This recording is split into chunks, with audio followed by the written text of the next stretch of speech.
मेरा प्यार भरा नमस्कार कहकर बराक ओबामा ने फिर से तमाम हिंदुस्तानियों के भी दिल जीतने की कोशिश की और बराक ओबामा अमेरिका के राष्ट्रपति के भारत आने के सिर्फ चंद घंटों के बाद जो 7 साल पुराना कहें कि जो अड़चन थी, जो लॉन्ग जैम था, वो खत्म हुआ और सिविल न्यूक्लियर समझौता भारत और अमेरिका के बीच हो गया है। ऐसा ऐलान किया गया। The deal is done. विदेश सचिव सुजाता सिंह ने यह ऐलान किया। द डील इज डन और ये मुमकिन हुआ काफी हद तक प्रधानमंत्री मोदी और अमेरिकी राष्ट्रपति ओबामा के आपसी रिश्ते से भी।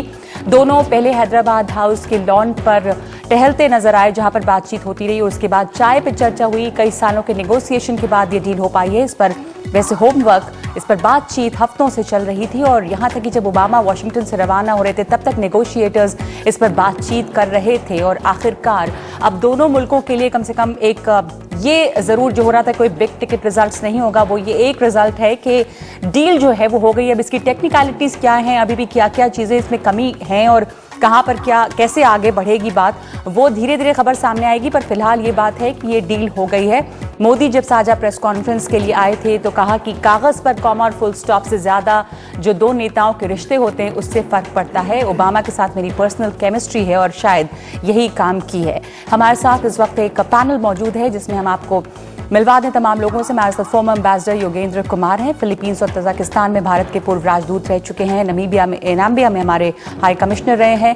TSR सुब्रमण्यम हमारे साथ मौजूद हैं जो पूर्व कैबिनेट सचिव हैं। कमर आगा साहब हैं, south east Asia expert. RSN Singh हैं, पूर्व रॉ अधिकारी। GVL नरसिम्हा राव, प्रवक्ता BJP। Amit Barua, resident editor the Hindu. ये सबसे पहले मैं बात ये जानना चाहती हूँ GVL नरसिम्हा राव आपसे कि ये एक बड़ी जीत है इस सरकार के लिए, जो 7 साल से जो बात चल रही थी उसको एक किसी नतीजे पे पहुंचाना। आप तमाम जो क्रिटिक्स हैं वो कहेंगे कि भी बहुत कुछ बाकी है और देखना होगा कि आगे कैसे ये डील जो है वो प्रैक्टिकली कैसे लागू होगी। अभी आपके संसद में भी इस पर मुश्किल होगी, लेकिन अभी के लिए क्या ये एक बहुत बड़ा नतीजा निकला है इस विजिट से? जो जानकारी प्राप्त है, जो स्टेटमेंट जॉइंट स्टेटमेंट जो प्रेसिडेंट ओबामा और प्रधानमंत्री जी ने दिया है और उसके बाद जो विदेश मंत्रालय की जो मीडिया की कॉन्फ्रेंस हुआ है, इससे यह स्पष्ट हो जाता है जो डील डन जो कहा जा रहा है, इसमें कोई लीगल फ्रेमवर्क को जो अभी जो हमारी सिविल न्यूक्लियर लायबिलिटी एक्ट के तहत उसमें कोई संशोधन करने की जरूरत नहीं होगी और ये इस एक्ट के सारे प्रावधान को रखते हुए कायम रखते हुए कुछ रास्ता ढूंढा गया दोनों देशों के तरफ से और ऐसा 26 देशों में इस प्रकार की प्रावधान किया गया है और एक इंश्योरेंस पूल बना करके सप्लायर्स को, ऑपरेटर्स को जो लायबिलिटी की जो उनकी तरफ जो लायबिलिटी बनती है उनको प्रोटेक्ट करने के लिए ऐसे 26 देशों में प्रावधान किया गया। उसी के रास्ते पर, उसी मॉडल पर ये भी एक प्रोविजन किया जा रहा है जिसमें कोई संशोधन करने की एक्ट में कोई जरूरत नहीं होगी। तो इसलिए मुझे लगता है ये बहुत ही एक क्रिएटिव सॉल्यूशन है।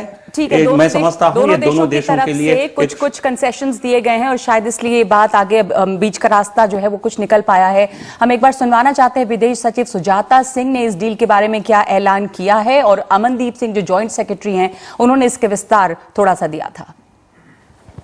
Based on 3 rounds of discussions in the contact group, we have reached an understanding on 2 outstanding issues, namely civil nuclear liability and the administrative arrangements for implementing our 123 agreement. Let me underline, we have reached an understanding. The deal is done. Insurance pool, or what would be called the India Nuclear Insurance Pool, is a risk transfer mechanism which is being formed by GIC-RE and 4 other public sector undertakings in the general insurance business in India.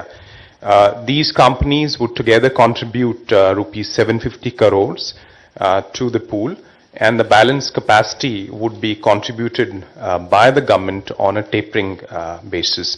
This is the general shape of the pool. It is similar to 26 such international pools around the world. जी। अब अमित, आपने सुना अब जो सुजाता सिंह ने कहा, उसके बाद अमनदीप सिंह ने भी बताया कि वीव रीच्ड एन अंडरस्टैंडिंग। वो उन्होंने 2 दफा दोहराया है इसको, फिर वो कहती हैं डील इज डन। क्या इन दोनों में कुछ फर्क देखते हैं आप? MEA की ब्रीफिंग है, हर शब्द बड़ी नाप तोल के कहा जाता है। जी, ऐसा लगता है कि उनके बयान से कि कोई ना कोई मुआहदा हो चुका है, लेकिन सिविल न्यूक्लियर और तमाम न्यूक्लियर के मामले में जब तक कि मेमोरेंडम ऑफ अंडरस्टैंडिंग कंपनीज के बीच में हो तब तक डील इज नॉट डन। और ये डील कोई नई डील नहीं है, हम इससे 6-8 साल से बात कर रहे हैं। तो इसमें लाजमी है कि इच्छा तो ये है कि ओबामा साहब क्योंकि 26 जनवरी के लिए आए हैं कि कुछ पेशरफ दिखाई जाए, और वो हुई है। लेकिन आखिरकार जब तक कि कंपनीज के बीच में डील नहीं होगी, और आपको मालूम है कंपनीज के बावजूद डील होने के बाद जो लैंड एक्विजिशन के इश्यूज हैं, क्योंकि आम जनता को जो इंटरेस्ट है वो किस तरह से, जैसे कि मनमोहन सिंह जी ने प्रॉमिस किया था कि आपका जो पावर का प्रॉब्लम है इससे हल हो जाएगा, या कॉन्डोलीसा राइस ने उस वक्त कहा था कि 10,000 नौकरियां अमेरिका में हम लगाएंगे। तो इस तरह से जो न्यूक्लियर डील को हाइप किया गया, और पिछले 5-6 सालों में डोमेस्टिक राजनीति की वजह से इसके बारे में कुछ ज्यादा सुना नहीं गया है। और आपको यह भी याद होगा कि खुद भारतीय जनता पार्टी ने ऑपोजिशन में काफी इस बिल का विरोध किया था, और जो सिविल लायबिलिटी, न्यूक्लियर लायबिलिटी का स्ट्रक्चर है वो उन्हीं की वजह से खड़ा हुआ था। तो मेरा मानना है कि उनके आने से ये गतिरोध कुछ हटे हैं। कहां आगे गाड़ी चलती है उस पर हमको नजर रखनी पड़ेगी, क्योंकि ये काफी कॉम्प्लिकेटेड मामला है। पूरा 1-2-3 एग्रीमेंट यूएस कांग्रेस के तहत चलता है, कई इसमें रूल्स, रेगुलेशंस, कायदे कानून हैं। तो अब दोनों जगह यूएस में और इंडिया में, मोदी जी को अपने यहाँ पार्लियामेंट में, ओबामा को अपने वहां, इसके ऊपर अभी आगे रास्ता अभी भी काफी उलझा हुआ है। एम्बेसडर साहब, आपको क्या लगता है? देखिए, जो जब तक टेक्स्ट नहीं सामने आता तब तक तो कहना मुश्किल है कि एग्जैक्टली कहाँ पे क्या चीज़ है। लेकिन ये जाहिर है कि अगर इन 2 मुद्दों में जो है अगर रुकावट थी तो उस पर तो वेरी क्लियरली जो है फॉरवर्ड मूवमेंट हुआ है।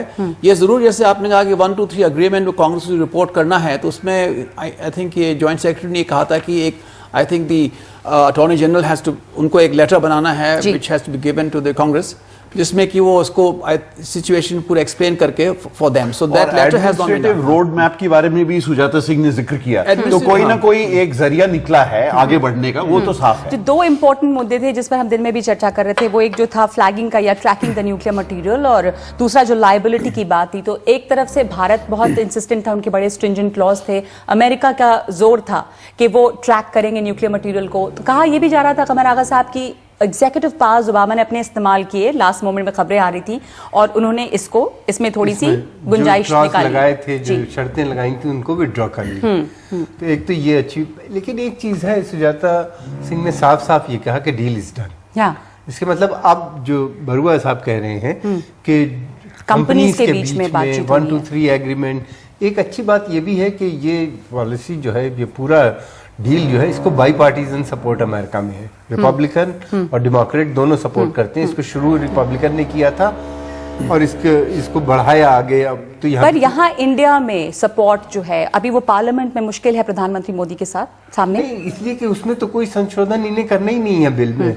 एक्ट जो है, लायबिलिटी एक्ट में तो कुछ करना नहीं है इनको, तो पार्लियामेंट में इनको तो जाना। तो यहाँ पे अड़चन कहाँ पे आएगी आरएसएन सिंह? अभी भी जो डिटेल्स नहीं आई हैं, लेकिन यहाँ पे भी क्या मुश्किलें आगे आएंगी? पॉलिटिक्स का nature is what it is in all democracies.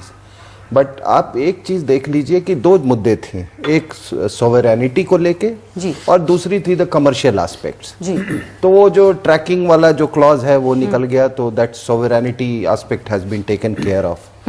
जहां कमर्शियल वाला जो एस्पेक्ट था जिसमें इतना कंटेंशियस हो गया था, तो that has been taken care of by this nuclear pool. I don't know if somebody can point me a third thing, I don't know, I am not aware of it. But एक चीज और बता दूं मैं, when she says the deal is done, the deal is only a facilitator. It is not some FMS route, by which you buy weapons from America. That is not the route. It is only a deal. This deal is a facilitator. Now it is up to the players. How जो parameters आपने set किए हैं, जैसा हमें कह रहे थे कि MOUs जो कंपनीज के बीच होंगी, और उन लोगों को इस बात को लेकर आगे अभी चलना पड़ेगा।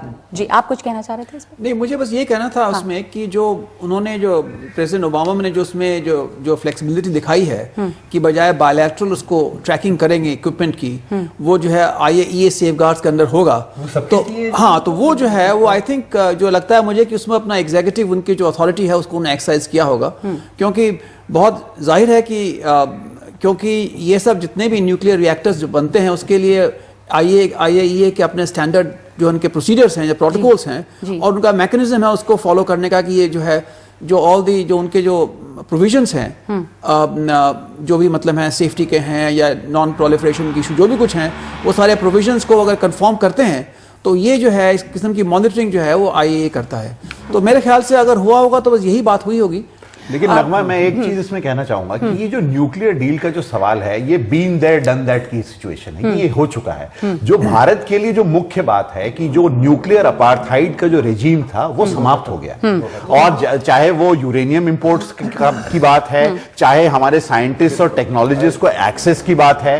आज ओबामा साहब ने बाकी जो nuclear non proliferation regime, NSG, MTCR, बाकी सब चीजों का जिक्र किया, तो गाड़ी आगे बढ़ चुकी है। और मुझे लगता है कि जहां तक ऊर्जा का सवाल है, बड़ी डायनेमिक सिचुएशन है। आपको पता है कि तेल के दाम $50 से कम हो गए हैं। कंपनीज इधर उधर देख रही हैं कि किस तरह से क्या किया जाए। सौर ऊर्जा का जिक्र ओबामा साहब ने किया। तो दुनिया अलग अलग स्रोत ऑफ ऊर्जा को के ऊपर नजर गढ़ी हुई है सबकी। तो ऐसी स्थिति में न्यूक्लियर डील के आगे जाने की जरूरत है, और भारत और अमेरिका के जो रिश्ते हैं उनको एक नई नजर से देखने की जरूरत है, और खासकर की इस नजर से जो कि कल आप लोग चर्चा करेंगे कि 26 जनवरी पर अमेरिका के राष्ट्रपति दिल्ली में होंगे, राजपथ पे होंगे, और वो हमारी परेड देख रहे होंगे। तो मोटी बात ये TSR सुब्रमण्यम भी हमारे साथ है, मैं उनको इस चर्चा में शामिल करना चाहती हूँ। और इस पर रिएक्शन जो आप सुन रहे हैं कि ये जो सिविल न्यूक्लियर डील जो हुई है, अब वो पुरानी बात है, बड़े लंबे समय से चल रही थी, लेकिन अभी एक तरह से जो अनाउंसमेंट के ये डील फाइनली हो गई, जितना इसमें जितने रोड़े थे वो हटे हैं, अभी दूसरे तरह की मुश्किलें सामने आएंगी। और आज मोदी ने ये भी कहा कि ओबामा ने इनको अश्योर किया है कि US सपोर्ट करेगा इंडिया की एंट्री, जब ग्लोबल न्यूक्लियर ग्रुप्स में इंडिया शामिल होना चाहता है उसमें। तो ये जो डील हुई है उससे हमें इस तरह के फायदे अब हासिल हो सकते हैं। TSR सुब्रमण्यम साहब, नहीं लग रहा है कि इस डिस्कशन का फोकस आप इतने 5-6 आइटम्स हुए हैं आज, केवल आप एक न्यूक्लियर डील के बारे में बात कर रहे हैं। आगे और भी बात करेंगे, पर इससे शुरुआत, क्योंकि ये सबसे ज्यादा इसके ऊपर इंडियन मीडिया में फोकस बहुत ज्यादा था कि ये होगा कि नहीं होगा। वो तो हो सकता है फोकस, लेकिन मेरे विचार में उतनी इंपॉर्टेंट बात केवल डन डील की बात है नहीं। मेरे विचार में मैं केवल बता दूं कि ये तो कई सप्लायर्स हैं, जापान है, कनाडा है, ऑस्ट्रेलिया है, जो US का भी आना जरूरी है। तो इसमें डन डील हो गया, डिटेल्स देखना पड़ेगा, वो इंपॉर्टेंट नहीं है। अगर इंश्योरेंस मैकेनिज्म में एंटायर लायबिलिटी केवल भारत में ही रहे, वो फॉरवर्ड मूवमेंट नहीं होगा। अगर टोटल लायबिलिटी, लेकिन ये भी देखना पड़ेगा कि सप्लायर्स किस तौर से उसको देख रहे हैं। लास्ट बात इतना है, ये न भूलिए कि एनर्जी सेक्टर इतना डायनामिक है आजकल। आज अभी 2% हमारा न्यूक्लियर है, 25 साल बाद 7% हो जाएगा, कोई बड़ी बात नहीं है। सोलर और हाइड्रोजन और विंड मिल और ये सब और नए आ रहे हैं, तो इसको हाइप करने के मेरे विचार में टेक दूसरा है कि आपका सप्लायर ग्रुप का एंट्री नंबर 1, नंबर 2 आपका जो difficulties in access to technology, ये मच हायर प्रायोरिटी है। तो बड़ी हाईली सक्सेसफुल मीटिंग, अच्छा उसका रिफ्लेक्शन इसलिए हो रहा है कि टोन ऑफ डिस्कशन बदल गया है।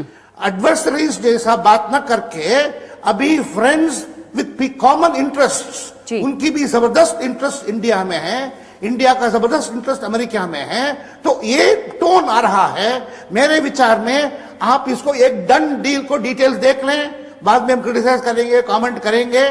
डन डील तो 7 साल पहले हो गया था, फिर डन डील हो रहा है, तो वो मेरे विचार में इंपॉर्टेंट बात है नहीं। जी, जो आपने बात कही वो काफी इंपॉर्टेंट बात है कि मूड जो पूरा है वो काफी बदला है। और ओबामा और नरेंद्र मोदी ने बार बार इस बात को जाहिर भी किया है कि आज भी उन्होंने कई दफा मेंशन किया इस बारे में कि हमारी एक केमिस्ट्री है, और लगातार तारीफ करते रहे बराक ओबामा मोदी की जो नई एनर्जी है, उनका जो विजन है इंडिया के लिए वो बड़ा क्लियर है। तो ये सब दिखता है कि उनमें नजदीकी जो है वो बढ़ी है, और जिस तरह से वो, जैसा अभी अमित कह रहे थे कि वो 26 जनवरी के परेड के लिए यहाँ आए, और अपनी इनॉग्रेशन के बाद ये पहला मौका है जब वो इतनी देर एक खुले में बैठेंगे एक अमेरिकी राष्ट्रपति, और पहले ऐसा कहीं हुआ नहीं कि उन्हें बुलाया भी नहीं था। तो ये अपने आप में सिंबॉलिकली एक काफी बड़ा इवेंट है, और इसके पीछे क्या संदेश है? इतनी बड़ी चीज वो करने को तैयार हुए भारत के लिए, जाहिर है उनका अटेंशन फोकस काफी डीप है। एक बात जरा पहले आपकी न्यूक्लियर डील वाले में बात करता हूं कि जो भारतवर्ष को जो न्यूक्लियर अपार्थाइड का जो सिचुएशन थी, जो कि पहले खत्म हुई, जो न्यूक्लियर डील से खत्म हुई, उसको जो लगता है कि अमेरिका ने ये इम्प्लीमेंटेशन के एस्पेक्ट को लेकर के, और ये जो अपार्थाइड का मामला की जो 4 जो major material and technical supply group जो हैं, NSG, MTCR और this western arc group and Australia group, इसमें उन्होंने कमिटमेंट किया कि इसमें उनकी एंट्री कराएंगे भारत की।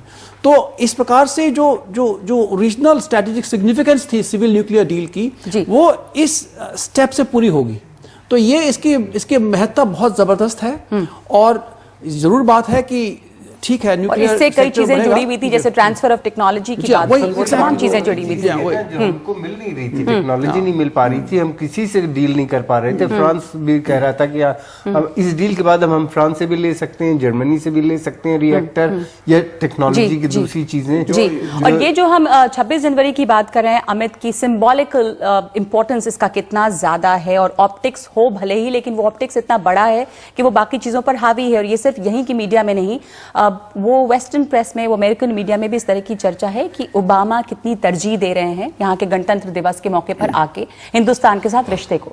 जी, बहुत बड़ी चीज है, और आपको मालूम है कि भारत और अमेरिका के रिश्तों में कई अड़चने रही हैं, कई मतभेद रहे हैं, और वो कई बार साफ तौर पे बाहर भी आए हैं।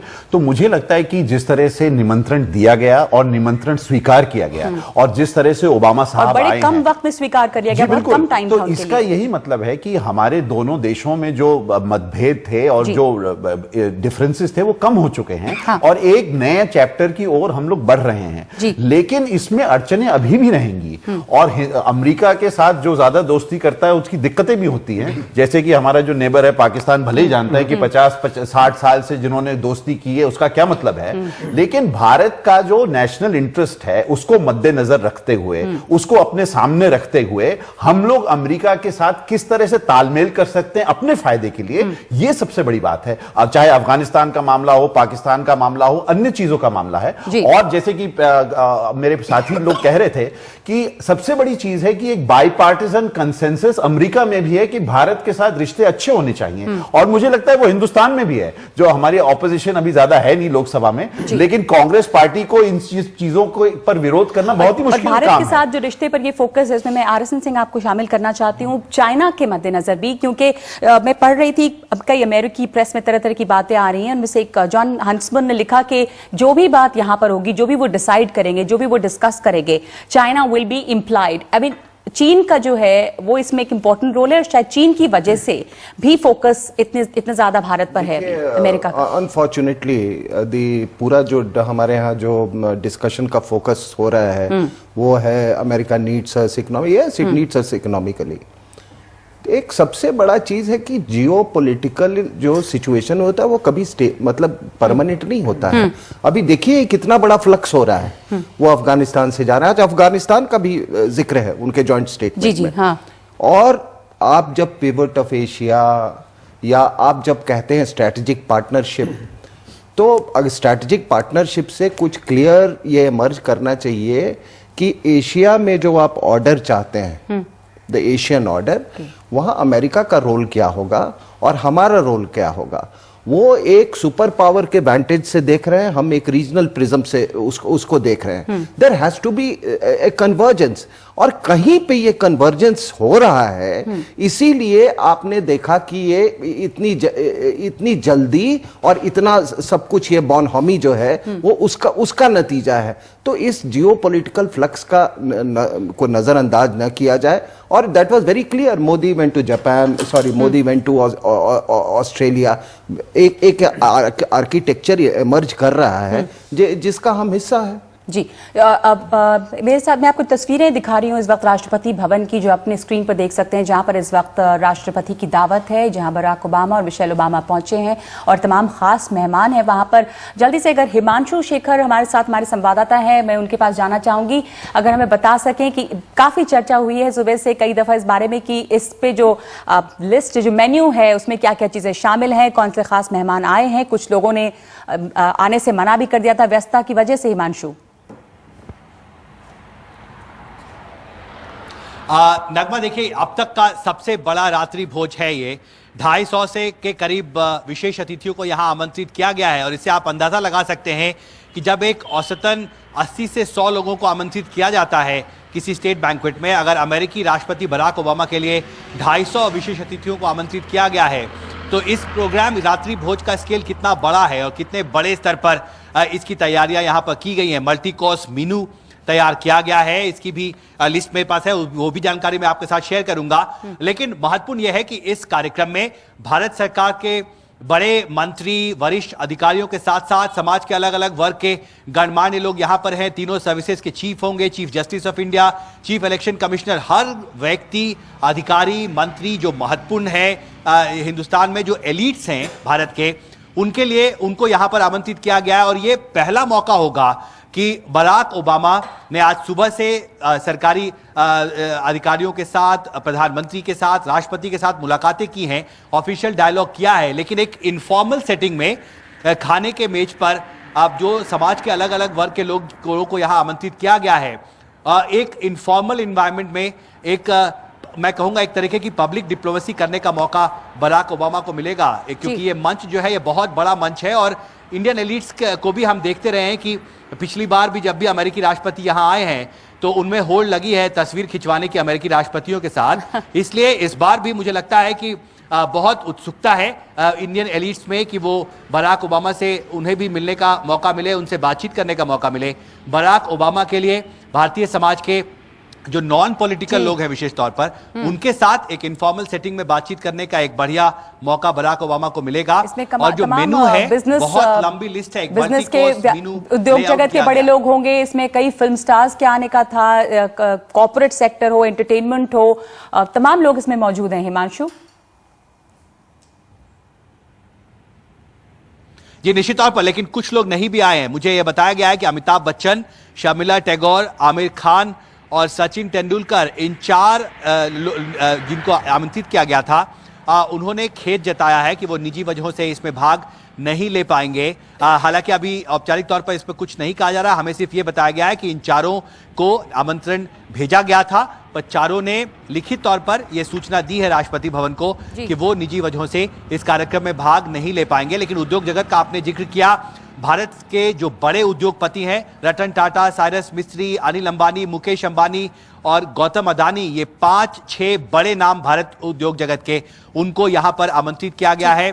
यूएस इंडिया बिजनेस काउंसिल के जो महत्वपूर्ण सदस्य हैं, उनको यहां पर आमंत्रित किया गया है। और आपको याद होगा कि लगातार मेक इन इंडिया प्रोग्राम के लिए प्रधानमंत्री अलग अलग देशों के उद्योगपतियों को, उद्योग जगत को आमंत्रित करते रहे हैं। और इसलिए ये भी एक मंच होगा ओबामा के लिए कि जो इंडियन इंडस्ट्री के जो बड़े उद्योगपति उनसे इस वक्त इंटरैक्ट कर सके। माफ कीजिएगा, मैं आपको इस वक्त टोक रही हूं बीच में, आपके पास वापस आएंगे हम, लेकिन इस वक्त एक छोटा सा ब्रेक लेंगे और ब्रेक के बाद हम इस चर्चा पे वापस लौटेंगे। सिविल न्यूक्लियर डील के अलावा और इस वक्त जो बैंक्वेट टूरिस्ट के अलावा जो चीजें जिन पर चर्चा हुई है, उसमें क्लाइमेट चेंज की भी बात थी, उसमें सिक्योरिटी कंसर्न्स थे, उन पर क्या हुआ है उस पर बात करेंगे।